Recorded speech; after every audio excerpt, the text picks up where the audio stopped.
10 hari lagi laga besar akan dimainkan timnas Indonesia menghadapi Arab Saudi di babak kualifikasi Piala Dunia round yang ketiga. Itu adalah laga pertama Indonesia, di mana tentu akan jadi hal yang tak mudah bagi pelatih hingga staf serta pemain untuk menghadapinya. Apalagi yang dihadapi adalah Arab Saudi, salah satu tim terkuat di Asia saat ini yang juga sudah memiliki banyak pengalaman untuk bermain di level Piala Dunia. Menariknya, meski Indonesia jelas bakal jadi tim yang tak diunggulkan di laga yang akan dilangsungkan 5 September tersebut, ada hal-hal yang sebenarnya bisa jadi kelebihan timnas untuk memberikan kejutan kepada tim tuan rumah. Apa saja itu? Berikut rangkuman selengkapnya.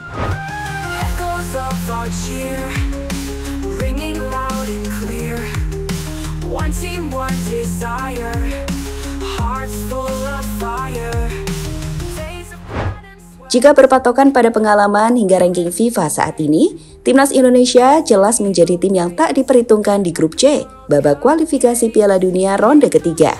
Wajar sih, ini adalah kali pertama Indonesia lolos ke round 3. Selain itu, secara ranking FIFA, kita juga jadi satu-satunya tim yang berasal dari ranking 100 besar ke atas. Hal yang sebenarnya udah gambarin jika di round 3 ini, perjuangan timnas akan benar-benar berat.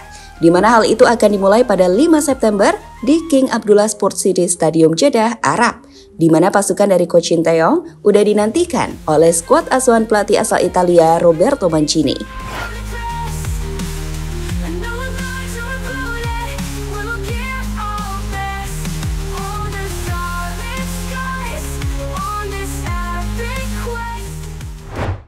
Laga perdana menghadapi Arab tentu akan jadi laga yang krusial dan sangat penting.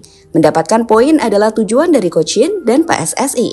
Karena dengan itu, Indonesia akan memiliki kepercayaan diri yang lebih baik, sekaligus membuka jalan timnas untuk bisa memperjuangkan tiket guna melangkah ke ajang Piala Dunia atau lolos ke round 4. Namun tentu untuk bisa mendapatkan poin, timnas akan menghadapi tantangan serius.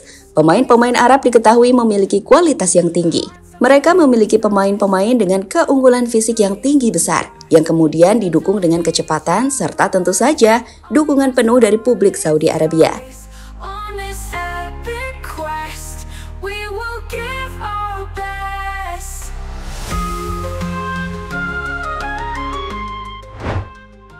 Kekuatan Grade A Timnas Indonesia. Meskipun timnas Arab Saudi diketahui memiliki pemain-pemain berkelas yang sudah berpengalaman, namun skuad dari timnas Indonesia saat ini kami pikir sudah bisa bersyukur karena punya pemain-pemain grade A yang bisa jadi pembeda.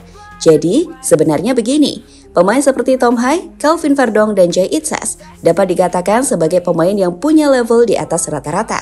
Bahkan jika dibandingkan dengan para pemain dari tim Arab Saudi sekalipun, Tom Hai dan Jay ini punya nilai di atas pemain-pemain Arab Saudi di posisinya masing-masing.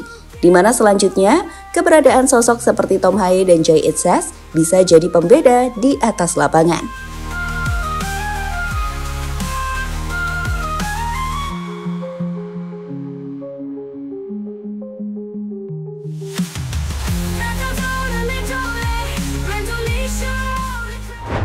Jadi, dengan pengalamannya untuk bermain di level seketat Liga Italia, Jay Itzas bisa memimpin lini belakang timnas dengan jiwa leadership yang ia miliki. Sedangkan Tom Hai yang beroperasi di lini tengah bisa memberikan kejutan kepada Arab Saudi, baik lewat umpan-umpan visionernya hingga tembakan jarak jauh yang bisa Tom Hai lepaskan, seperti yang sempat ia tunjukkan tatkala menjebol gawang Filipina di pertandingan terakhir timnas.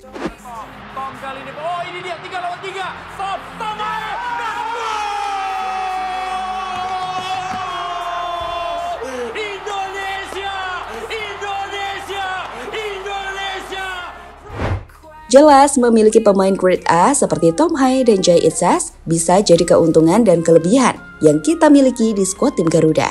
Dan bukan tidak mungkin jadi kunci dari skuad Garuda memberikan kejutan di Stadion King Abdullah Sports City.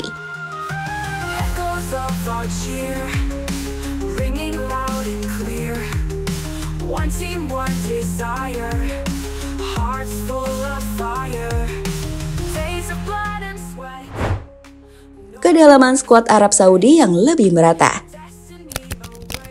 Meskipun timnas Indonesia memiliki pemain seperti Tom Hai dan Jay Itzas yang secara individu memiliki kualitas di atas rata-rata pemain lainnya, namun soal kekuatan secara keseluruhan tim, atau kedalaman skuad, maka Arab ini masih dapat dikatakan lebih unggul dari timnas Indonesia. Jadi soal kualitas, Arab masih memiliki lebih banyak pemain dengan kualitas yang oke. Mereka tidak memiliki ketimpangan kualitas seperti yang masih terdapat di skuad timnas Indonesia. Sebagai contoh, di lini belakang, Jay Itzes mungkin punya kualitas grade A. Tapi tanpa mengurangi respect pada Rizky Ridho atau Muhammad Ferrari, dua pemain muda timnas Indonesia ini jelas masih belum berada di level yang setara untuk saat ini. Walaupun tentu saja, saat on performa, keduanya bisa saja tampil memukau nanti. Selain itu, di lini tengah, Tom mungkin masih lebih unggul dibandingkan pemain-pemain di posisi gelandang Arab Saudi. Tapi sekali lagi, selain Tom Hai, timnas dapat dikatakan masih kekurangan gelandang berpengalaman dengan level grade A. Nathan mungkin sangat bagus, begitupun dengan Ivar Jenner. Tapi keduanya masih sangat muda dan minim akan pengalaman untuk bersaing di level yang sangat tinggi. Ketimpangan mencolok akan terlihat di lini depan, di mana kita tak memiliki para penyerang yang benar-benar haus gol. Dibandingkan dengan penyerang Arab, Faraz Alburaikan, yang memiliki market value di atas 100 miliar rupiah, dengan 18 gol dan juga 8 assist di Saudi Pro League musim ini. Penyerang terbaik kita dapat dikatakan hanya ada pada Ragnar. Untuk Rafa, ia jelas dalam proses berkembang. Begitupun Sananta hingga Dimas Derajat. Meski begitu, kita tetap berharap bahwa meskipun secara pengalaman dan kualitas kita dinilai di bawah mereka, para pemain tim Garuda bisa on performa di laga nanti semuanya.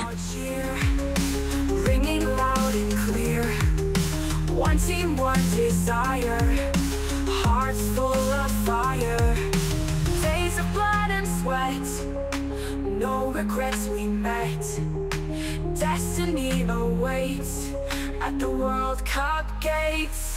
Indonesia rise under starlit skies. On this epic quest, we will give our best.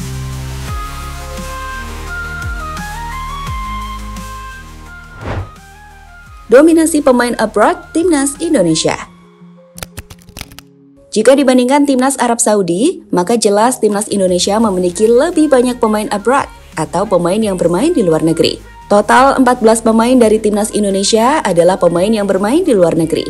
Mulai dari pemain-pemain yang bermain di Eropa seperti Inggris, Belgia, Italia, dan Belanda, hingga pemain yang bermain di Asia serta Amerika seperti sosok Martin Paes. Hal ini tentu bisa jadi keuntungan untuk skuad timnas Indonesia karena pemain-pemain itu membuat timnas Indonesia memiliki kekayaan dalam pengalaman dan karakter sepak bola dari berbagai negara.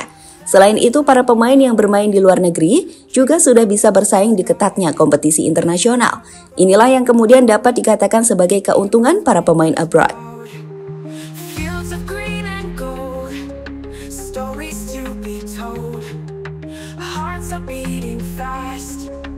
Victory will grasp. Indonesia rise under starlit skies. Tapi di sisi lain, ini juga bisa jadi problem. Kalau kata Coach Shin Tae-yong, Arab akan lebih diuntungkan karena memiliki persiapan yang lebih lama. Dengan pemain-pemainnya bermain di Liga Domestik Arab, sedangkan Indonesia yang memiliki banyak pemain abroad harus menjalani perjalanan jauh, sehingga secara persiapan timnas akan minim. 시간이 너무 짧다. 시간이 너무 짧고 사우디는 전혀 해외 파가 없기 때문에 자기들이 너무나 이렇게 좀 편한 일정 속에서 홈 첫 경기를 하는 거고 우리는 해외파와 우리가 이제 리그에 있는 로컬 선수들이나 완전히 다른 규모나 다른 시간 시차나 이런 것 때문에 시간이 너무 짧은 것이 내한테는 가장 큰 고민입니다. Secara umum, dengan pengalaman yang dimiliki Arab, pemain berkualitas yang merata hingga bermain di kandangnya sendiri, Arab jelas akan lebih diunggulkan di laga nanti. Apalagi beberapa pemain kita nggak bisa main, seperti Justin Hubner dan Jordi Amat. Tapi sekali lagi, mencuri poin di Arab bukanlah hal yang mustahil teman-teman. Kita punya pemain-pemain yang bisa membuat perbedaan. Dan harapannya, Coach Shin bisa mengalahkan taktik Roberto Mancini dan memberikan kejutan besar di laga perdana babak kualifikasi Piala Dunia round yang ketiga.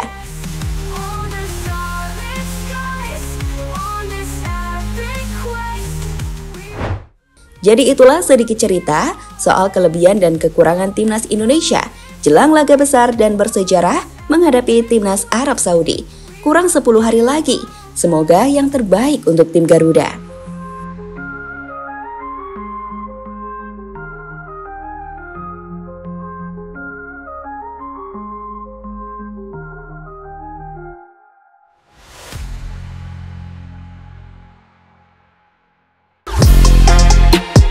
Halo, izin iklan sebentar ya guys. Jadikan ruangmu bernuansa Timnas. Temukan beragam poster dinding, sepak bola dan Timnas dengan desain menawan, kualitas premium dan harga yang tidak akan menguras kantong. Segera klik link Shopee di deskripsi video ini dan dukung Timnas dengan sepenuh hati. Mulai dari dinding rumahmu.